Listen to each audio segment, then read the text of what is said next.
Yang terhormat Dr. Agus Wibowo MPH selaku Mentor dan Kepala Unit Rekam Medis. Yang terhormat Ibu Zeni Ismail MPPK selaku Kepala Ruang Rekam Medis. Kepada peserta Rizky Safitri selaku penyaji materi, serta para hadirin yang telah datang pada siang hari ini. Selamat siang, salam sejahtera bagi kita semua. Pertama-tama, marilah kita panjatkan puji syukur atas kehadiran Tuhan Yang Maha Esa yang telah memberikan rahmat-Nya kepada kita sehingga dapat berkumpul pada acara seminar siang hari ini. Saya ucapkan terima kasih atas kehadiran para hadirin semuanya yang telah menyempatkan waktunya untuk berada di sini. Perkenalkan, nama saya Dunia, bertindak sebagai moderator yang akan memandu acara seminar dalam pemaparan peserta kali ini. Susunan acara seminar terdiri dari yang pertama pembukaan, yang kedua penyajian materi, dilanjutkan dengan tanggapan mentor dan sesi tanya jawab, kemudian yang terakhir penutup. Memasuki acara yang pertama adalah pembukaan. Marilah kita buka acara ini dengan berdoa menurut agama dan keyakinan masing-masing. Berdoa dipersilakan.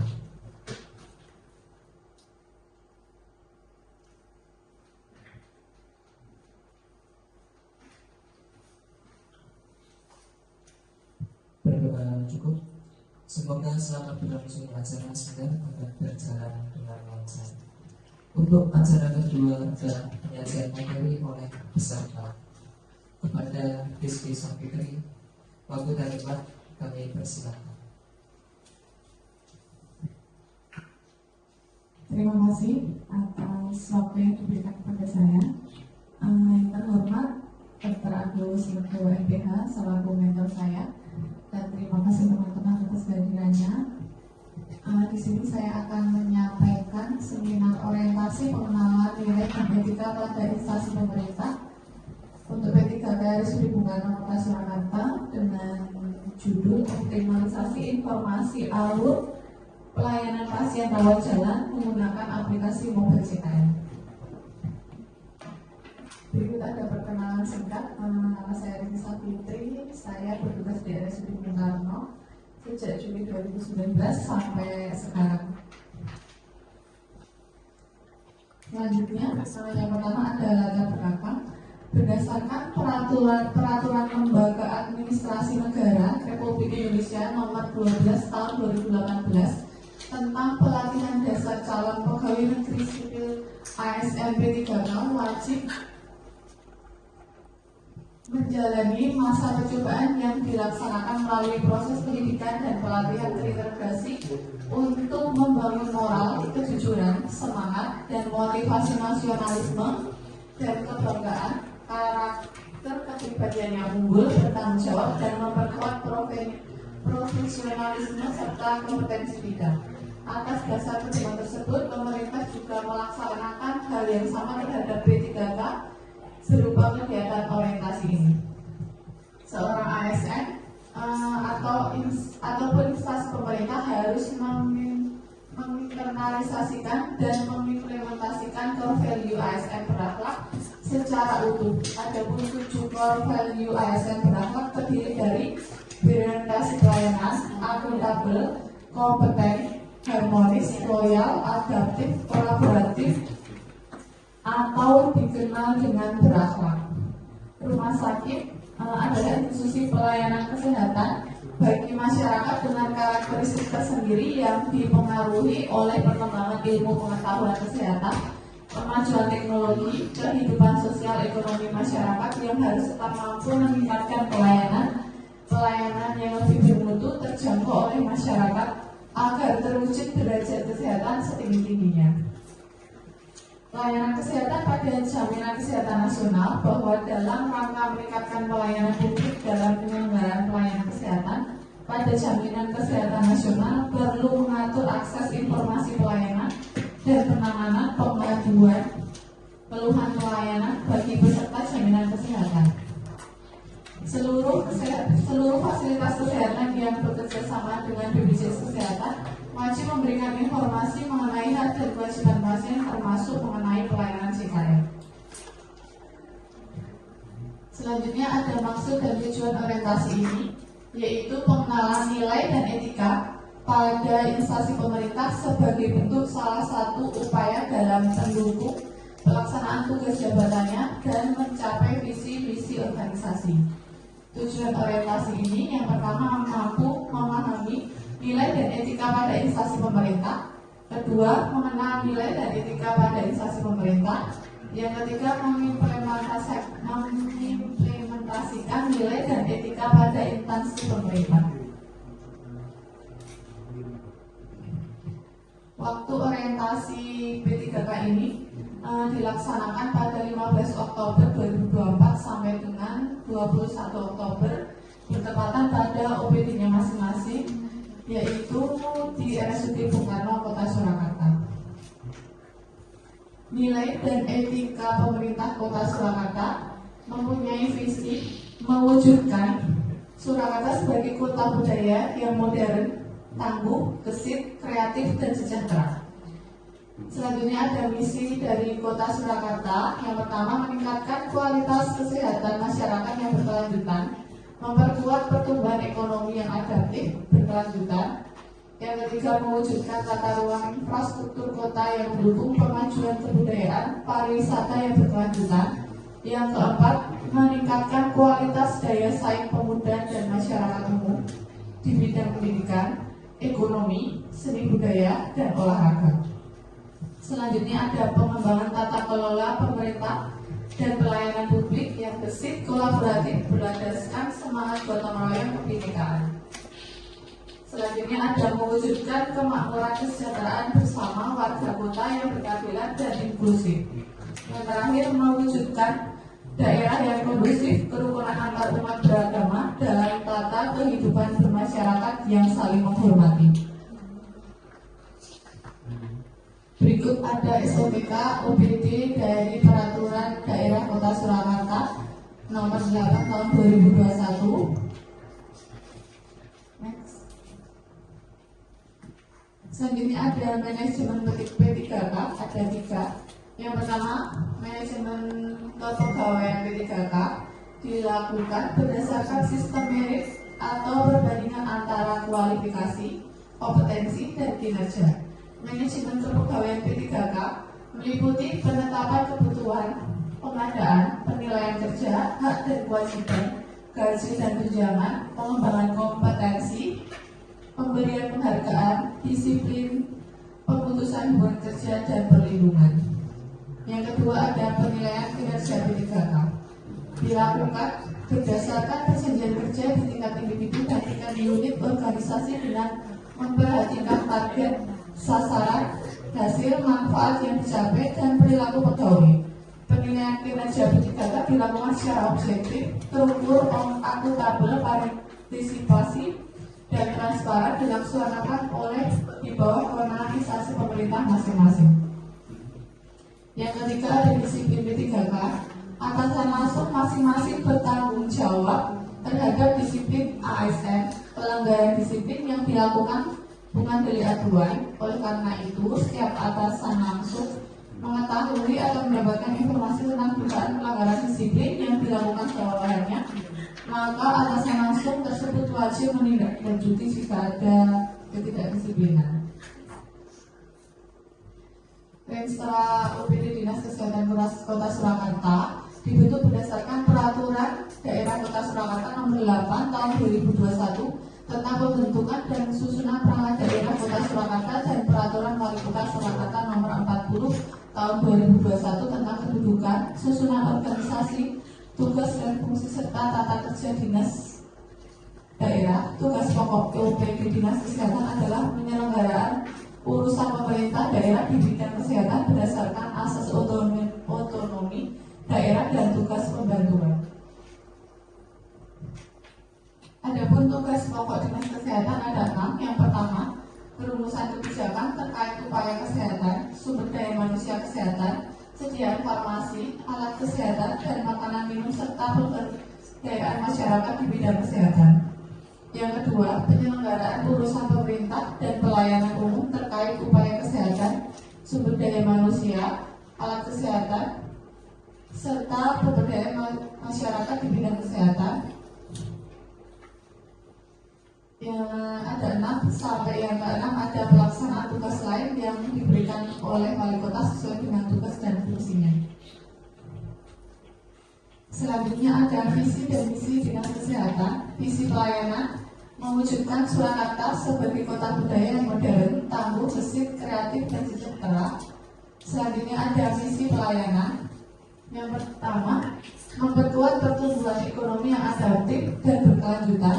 Yang kedua, mewujudkan tata ruang dan infrastruktur kota yang mendukung pemajuan kebudayaan dan pariwisata berkelanjutan.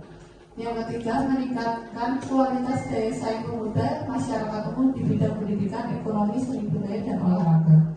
Yang keempat, mengembangkan tata kelola pemerintah pelayanan publik yang bersih dan kolaboratif, berlandaskan semangat gotong royong dan kebinekaan.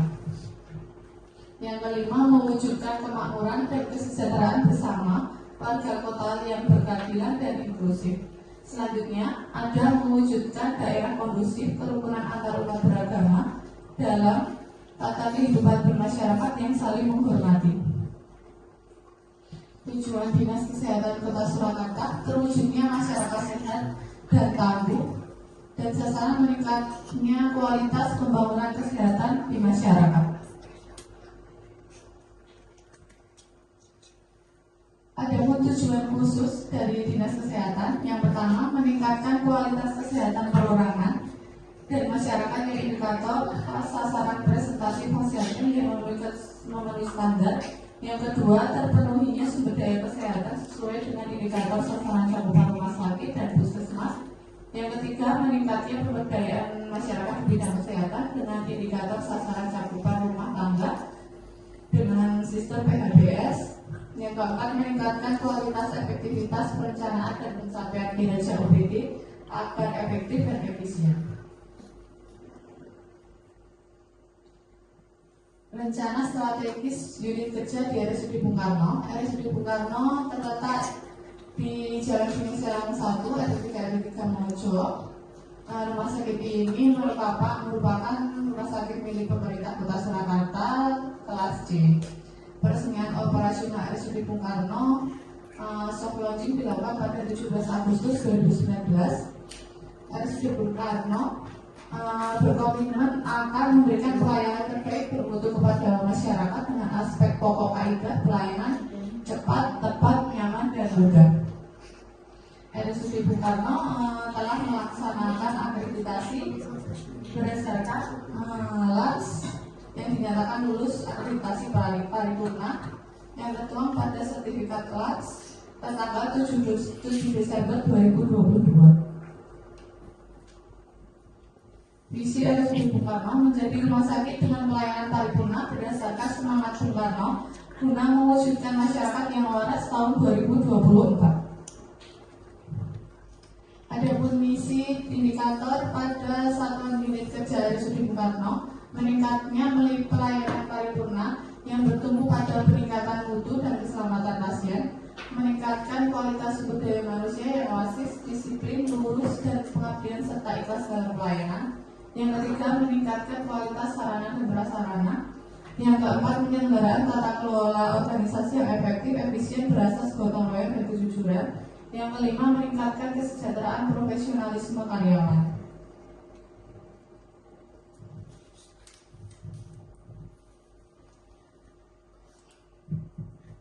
Selanjutnya ada rencana dan hasil kerja B3K. Di sini saya mengambil dari sudut Karno di OPD saya dengan isu kurangnya pengetahuan pasien mengenai penggunaan mobil JKN. Yang kedua, kurang optimalnya alur pelayanan pendaftaran pasien rawat jalan BPJS via mobil JKN. Yang ketiga, kesulitan petugas pendaftaran dalam identifikasi STP pasien mobil JKN jika pasien tidak melapor ke petugas setelah melakukan check-in. Isu yang diangkat adalah kurangnya optimal alur pelayanan pendaftaran pasien rawat jalan BPJS via mobil JKN. Tugas yang diangkat optimalisasi informasi alur pelayanan pasien rawat jalan BPJS menggunakan aplikasi mobil JKN. Penetapan isu menggunakan USG. Yang pertama, urgensi, seberapa mendesak suatu isu yang harus dibahas, dianalisis dan ditindaklanjuti. Yang kedua, seriousness, seberapa serius suatu isu harus dibahas dikaitkan dengan akibat yang ditimbulkan. Yang ketiga, ada grow, seberapa besar kemungkinan memburuknya isu tersebut jika tidak ditangani segera. Analisis isu menggunakan USG. Peringkat pertama yaitu kurangnya pengetahuan pasien mengenai penggunaan mobil JKN mendapatkan 13 poin. Yang kedua, kurang optimalnya alur pelayanan pendaftaran pasien rawat jalan BPJS via mobil JKN mendapatkan 12 poin. Yang ketiga, kesulitan petugas pendaftaran dalam identifikasi SEP pasien mobil JKN jika pasien tidak melapor ke petugas setelah melakukan check-in mendapatkan 9 poin. Analisis isu ada manpower, kurang optimalnya informasi pasien yang diterima pasien. Ada metode optimalnya informasi alur pelayanan pendaftaran pasien rawat jalan. Ada MII, rumah sakit dalam tahap berkembang. Material, sarana dan prasarana belum memadai, belum ada banner alur pelayanan pendaftaran pasien rawat jalan BPJS yang mobil JKN. Dan apabila isu tidak diselesaikan, yaitu pendaftaran pasien rawat jalan jika tidak diselesaikan, berimbas kepada pelayanan seperti jika pasien tidak mengetahui alur pendaftaran pasien mobil JKN, maka pasien menjadi lebih lama karena harus bertanya-tanya kepada petugas mengenai alurnya. Terdapat juga setelah pasien daftar melalui mobil JKN tidak mengetahui alurnya, tidak melakukan verifikasi data sehingga tidak sidik jari atau record face sehingga tidak tercetak SPP pasien. Kegiatan membuat perencanaan awal kegiatan desain alur pasien pendaftaran via mobil JKN. Yang kedua, membuat desain alur pelayanan pendaftaran pasien rawat jalan BPJS via mobil JKN. Selanjutnya ada melakukan sosialisasi mengenai alur pelayanan pasien rawat jalan BPJS via mobil JKN. Yang selanjutnya ada mencetak desain alur pelayanan pendaftaran pasien rawat jalan via mobil JKN. Yang kelima ada melakukan evaluasi terhadap alur pelayanan pendaftaran pasien rawat jalan BPJS via mobil JKN. Rencana kerja menengah pada tahun 2024 sampai 2027. Yang pertama, menyusun rencana pada tahun 2025 melaksanakan percetakan penyebaran poster alur. Yang pada tahun 2026 monitoring terhadap alur. Tahun 2027 melakukan evaluasi kegiatan. Berikut tata cara pengisian antrian mobil JKN, yaitu pasien harus mendownload mobil JKN pada ponsel masing-masing, melakukan klik pendaftaran layanan, dipastikan pasien memiliki rujukan yang bisa dipilih, terus selanjutnya memilih tanggal kunjungan, dokter tujuan atau dokter yang dituju, klik daftar pelayanan. Selanjutnya, jika pasien sudah di rumah sakit berjarak 1 km, bisa klik check-in atau scan barcode di depan. Setelah check-in, pasien bisa melapor ke bagian pendaftaran atau ke resepsionis untuk melakukan sidik jari pada pasien usia lebih dari 17 tahun. Setelah pasien diperiksa oleh dokter, pasien wajib melapor ke bagian pendaftaran dengan menunjukkan buku kontrol yang dibuatkan surat kontrol atau rujukan sesuai dengan saran dokter. Kesimpulan, capaian kegiatan aktualisasi dilaksanakan 100% karena semua kegiatan hasil terlaksana yang diperoleh hasil output sesuai dengan harapan. Yang pertama, terlaksananya perencanaan awal kegiatan desain alur, terlaksananya pembuatan desain, terlaksananya sosialisasi terkait alur, terrealisasinya hasil desain alur pendaftaran.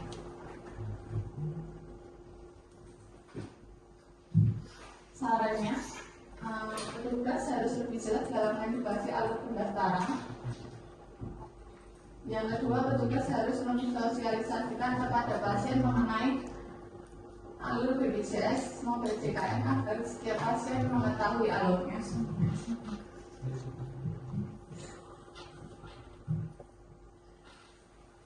Demikian presentasi dari saya. Terima kasih. Baik, terima kasih untuk pemaparannya Susi Safitri. Bisa kita berikan aplaus dulu. Yang luar biasa dari Susi Safitri.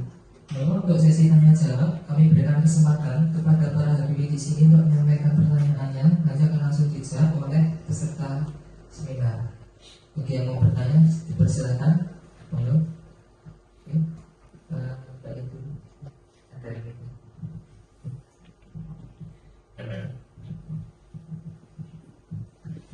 Perkenalkan, nama saya Sani. Mau nanya, kalau semisal mendaftar via JKN Mobile tapi tidak sesuai tanggalnya itu apakah bisa? Ya, baik. Jika pasien mendaftar via mobil JKN, itu harus sesuai dengan tanggal kontrolnya. Jika tidak sesuai dengan tanggal kontrolnya, itu petugas harus mengubah dulu tanggal kunjungan kontrol, baru pasien bisa melakukan pendaftaran via mobil JKN. Selanjutnya ada yang ditanyakan lagi? Baik, di belakang. Nama saya Budi Utami. Untuk saudara Rizky, apakah sudah optimal untuk penggunaan JKN mobil di rumah sakit Bung Karno? Ya, terima kasih Mbak Budi Utami. Di rumah sakit Bung Karno saat ini belum optimal karena dalam sehari itu biasanya hanya yang menggunakan mobil JKN hanya 1 sampai 5 saja. Jadi untuk pengetahuan mengenai penggunaannya masih sangat kurang. Ada lagi yang ingin ditanyakan?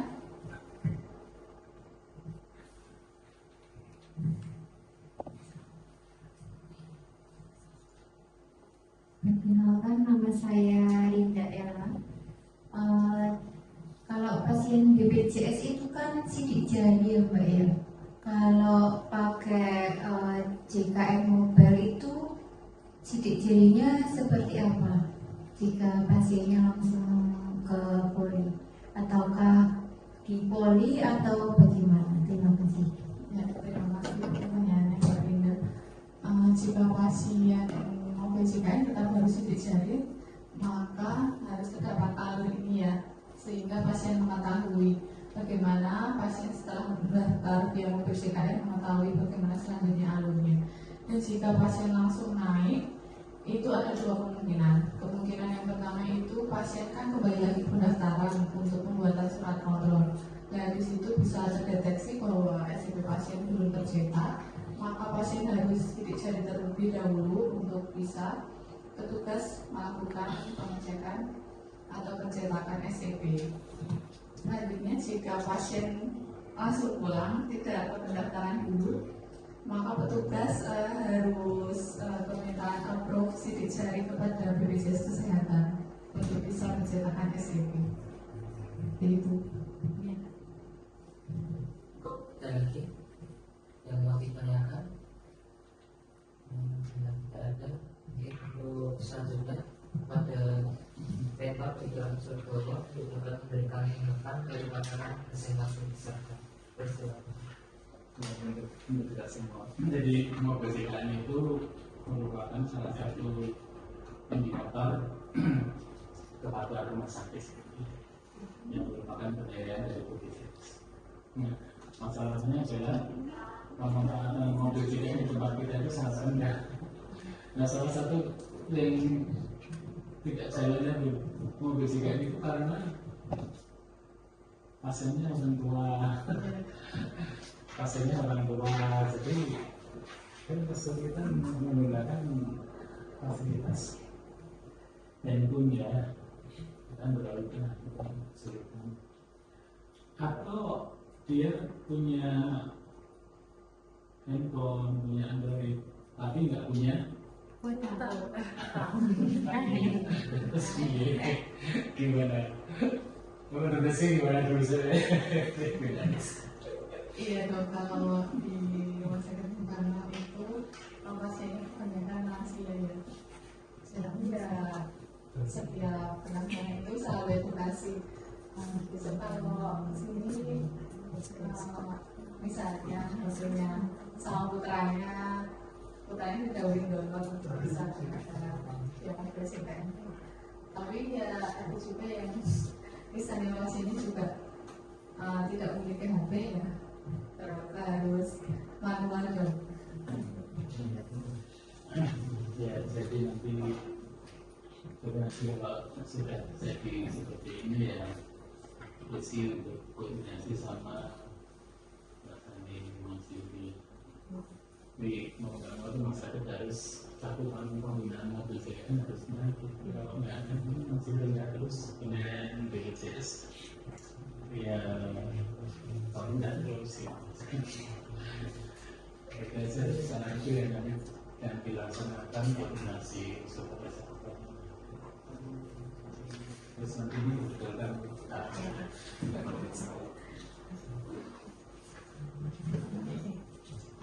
Terima kasih kepada Dr. Joko selaku mentor atas bimbingannya dan kehadirannya pada saat ini. Terima kasih teman-teman yang meluangkan waktunya untuk bisa menghadiri seminar ini. Semoga bermanfaat untuk kita semua. Waktu dan berat saya kembalikan kepada Dr. Terima kasih untuk paparannya bersama kisah itu ya. Luar biasa. Mari kita berikan semuanya dulu. Ada apa namanya? Tidak ada. Baik, terima kasih atas saran kritik dan masukan dari rektor maupun hadirin sekalian supaya dapat dijadikan bahan pembelajaran dari isu yang diangkat oleh peserta untuk kedepannya menjadi yang lebih baik lagi. Demikianlah acara seminar pagi siang hari ini, semoga memberikan hasil dan bermanfaat bagi kita semua. Saya selaku moderator mohon maaf apabila terkeliru salah dalam kata maupun perbuatan selama memandu acara seminar siang hari ini. Terima kasih kepada para hadirin semuanya.